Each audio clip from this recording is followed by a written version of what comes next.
Hi, everyone. I'm here with the CEO of Hamlin Associates, John Hamlin. Today in the driver's seat, we're talking about the importance of data hygiene, data cleaning, if you will, and mastering those fundamentals. John, this is an area that you know better than most, given your career and your company's purpose, which is about deploying the most effective direct mail database marketing in the industry. Long-lasting relationships are a big part of that. And outside of business, you're actively involved in the community, dedicating yourself to various charitable causes, including the Make-A-Wish Foundation. Thanks for joining us today from Ormond Beach, Florida, and welcome to In the Driver's Seat, John. Well, thank you, and I'm glad to be here. I'm honored to be here. Thank you for having me, and cool. I look forward to it. Yeah, it's great to have you here. We did do a bit of a demo before today's interview, so I'm really up to speed with Hamlin and Associates. And I'll start off by saying there's so much emphasis on data in the car business right now. What are your thoughts on data and hygiene when it comes to marketing?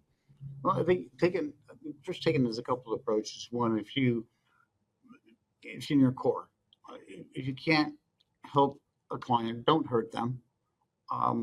Be honest about things. Like I ask myself, why would I mail somebody that I know has a bad address? The postal software will tell us X amount of people have undeliverable addresses, but we usually find that 3 times that many people have bad addresses, and we know how to track that and keep that so that we're not wasting their money. We know that the files don't get deduplicated. There's never, ever a case where you should send somebody 2 pieces of identical mail, yet we know it happens all the time.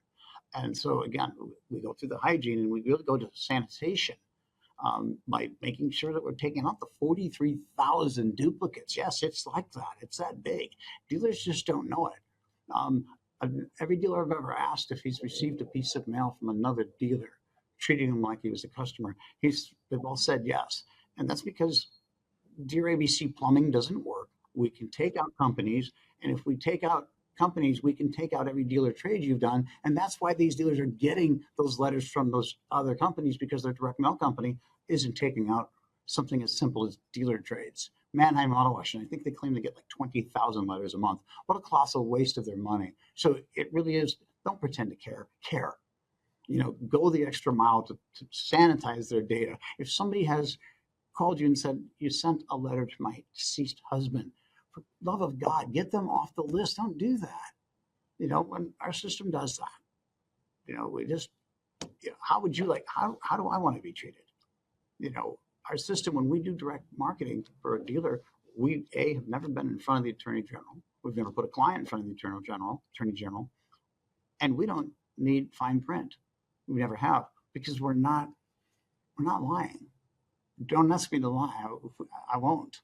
I don't need to. We have huge results. We deal with some of the biggest dealers in the country, and have for years. I still have the original 9 clients that I signed back in 1988. There's a reason you don't get fired, right? So, do the next right thing, and the next right thing is liable to happen for you.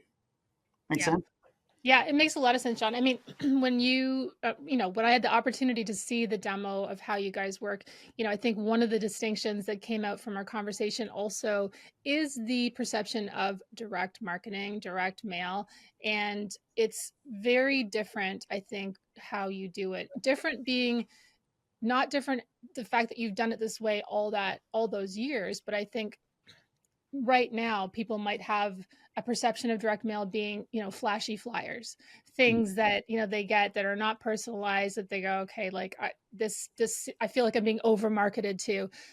You have a different approach, and I think it also starts with the way you sanitize the data. So tell us about what sanitized data means to you, and why dealers should ensure they have a solution in place. Maybe they think they have a solution in place, but tell us about your solution. Well, our solution is a series of cleansing processes that we know aren't being done. Now, why they're not being done, that's for anybody to interpret. Some of it's, I don't think I could ask anybody, is there any reason to ever send me 2 pieces or you 2 pieces of identical mail? Now, that's deduplicating a file. I can reside in a database as John Hamlin, John C. Hamlin, determining the right person to talk to and making sure we're not sending him 5 letters. And that's that's a no-brainer.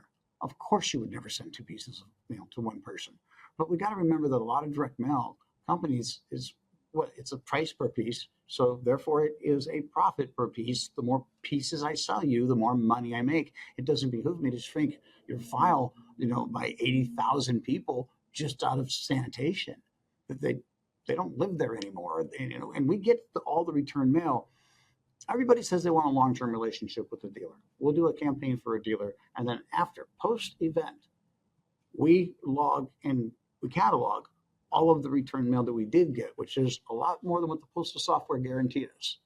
Now, I don't even know that I'm going to continue to do business with this customer, right? This dealer, but I've got that. I've done this post-event because I want to be ready if he says yes again to not mail 5,400 pieces of mail that aren't deliverable. It's ethical. It's just the way we sanitize data, taking people that, again, that's his husband. Uh, we know these people exist. They acknowledge it. Let's correct it in the system. You know, um, uh, People that live. I looked at a list of one company. They mail 42 different states. Why would I ever do that? Why would I ever think that that's the right thing to do?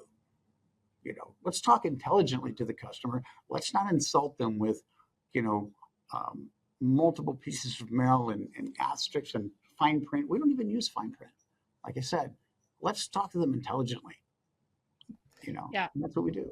Yeah, and I think, when again, I've seen the demo, and I'm sure there's a lot of dealers watching this that are already your clients, and I think what's interesting is there's the accuracy of the list, like you said, because I think we've all had that kind of direct mail that's so frustrating, that's wrong. And then there's also the mode and that sort of tactileness and the value that is in that piece of mail that you receive, that is what you sort of specialize in, and then sort of personalization and the value of what is being communicated to that customer, even right down to perhaps contacting someone's direct line at the store.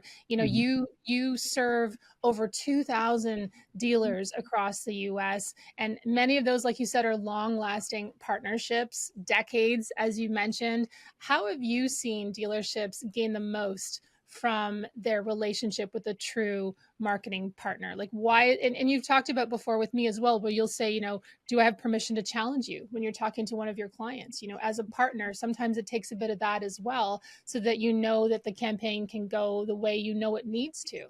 You're 100% correct. And I do say that to a dealer. I said, I'm sure you have plenty of yes people around you.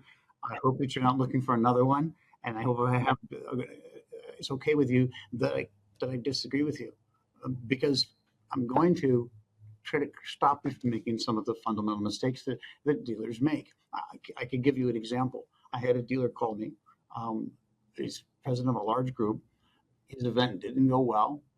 And I looked at it and I said, yeah, I can tell you why it didn't go well. You mailed 5,000 pieces of mail. You have 27 salespeople. Oh, this is just strategy. And he said, so I said, well, let's say I got a 1% response rate. That's 50 people divided by a 5-day selling window. That's 0.04 customers per salesperson with 27 salespeople. As a car salesman, I wouldn't notice one extra customer a day, let alone a half of one. So everybody's going to come to you, and this is exactly what happened, and tell you, we didn't see anything off that campaign. It didn't work. And they're not lying. It didn't. And he said to me, he said, nobody shared that with us.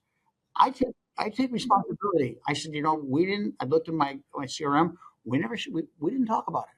So I actually ate the sale and redid, because I think it is my responsibility to do that, to share that with them, those things that are going to hurt them. If you can't help them, please don't hurt them. Right? We're very passionate about that. That's Yeah. great. Well, listen, John, it's been so great having you with us today. Now, it's a tradition to close out each episode with our 0 to 60 challenge. I hope you're ready for this. Over the next 60 seconds, we'd like to give our viewers a chance to get to know you a little better. So, do you accept the challenge? I accept the challenge. Okay. Question number one: what was your first job? I was a lot boy at a dirt lot in Portland, Oregon, washing That cars. was, that was the job I wanted. I ended up as a receptionist at a car dealership, but I wanted that job. Did you enjoy it? I did. I lived. We weren't. We lived in a trailer park, and not a very nice one. And the nicest trailer in the park was a guy named Gary, who was a car salesman. And back then they gave demos and so on and so forth. And I'm like, wow, look at him, sign me up. That's all I want to do that. That was my goal. At 9 years old, I started to want to be a car salesman. What do you do? Okay, question number two. Who are the important business leaders or influencers that you follow? Good Lord. The greats like Mr. Moran. There's so many car dealers out there. Joe O'Brien. There's so many people out there that are leaders in this industry that have that level of integrity. That you could just learn volumes from. If you just God gave you 2 ears and one mouth. When you're around them, listen. And I've just learned volumes from the long-term dealers that have been around a while. They'll show you they shoot straight. You know, um, I think it's probably the best answer. So I've been very fortunate. Some really good men have been placed in my path. That's great. Okay, so last question, and maybe this is from some of those people you've learned from. What's the best piece of advice you've ever received? Integrity. Don't pretend to care. Care. Don't sell out. Be number one. Do not sacrifice that. We get asked to. We don't do it, and I don't. We don't do it here at the office. I mean, nobody here. Everybody here knows where I stand on that, and that is the cornerstone of this company. It's not for sale. I don't care how many deals we'll get out of this or that. There's no price tag on that. Be legit. Be authentic. Yeah. You know. Well, you've made that abundantly clear, and I think that's what we're all thinking right now, John. Thanks again for joining us today, and we'll see you all next time for In the Driver's Seat. Okay. Thank you. Thanks for having me. It was a joy. Thanks, John.